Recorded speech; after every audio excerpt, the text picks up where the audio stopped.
To'yimdan keyin biror marta chiqib ko'cha supurmaganman, lekin bugun aqlli kelinlarga o'xshab ertalab soat 5 da turib ko'cha supuraman deb nechida turganimni dadajonim bomdod namozidan qayt etgandan ham bilib olsalaring bo'ladi. Kamera yoqib supurayotganimizga dadajonim "Shet o'zini shipiraslar xolasmi kamera uchun" deb qo'yadi. Tashqarisi shunaqa katta mahallani boshdan supurib kelayotgandek bo'ldim. Yana o'chashib, shuncha payt o'tmagan mashina aynan supurayotgan paytingizda u yoqdan bu yoqqa musorda sudrab o'tishaveradi-da. Qo'qonda Uchko'prikda namgarchilik kuchli bo'lganligi sababli ham tuman tez tushar ekan. Uje bu yog'iga menimcha bahor tugaguncha shunaqa tumanlar bilan yashasak kerak. Ko'pchilik mana vodiyda yashayapti deb o'ylabdi ekan. Yo'q, vodiyga borib turibmiz bir oyda 3-4 martalab, lekin asosan biz Toshkentda yashaymiz, bilasizlar. Obzor sifatida aytib ketay, mana xuddi shu supurayotgan joyim kelin-kuyov uchun qurilgan kottej, ya'ni uyning ichida отдельный uy qurilganda. Hozir supurayotganimni ko'rgan odam video uchun supuryapti, top-toza joyda deb o'ylashingiz mumkin. Yo'q, lekin chang. Shu sababli ham bir haftada bir marta supurilib turish kerak. Mana bitta bu bolani qaranglar, Rapunzel sochlarini tashla.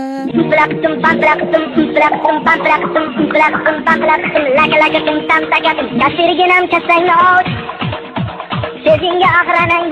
yoqda bo'lsa ozroq romantik tanaffus olgandan keyin ishim yana davom ettirdim. Sizlarda ham erjoniylar shunaqami, ora-orada rahmi kelib qolsa ish qilayotganlarni ko'rib kelib motivatsiya berib ketadimi? Огород ichidagi g'ozonlar supuraman desam, loyida bir ko'ngildan yomg'ir yoqqani uchun shu sababli shu chekani supurdim.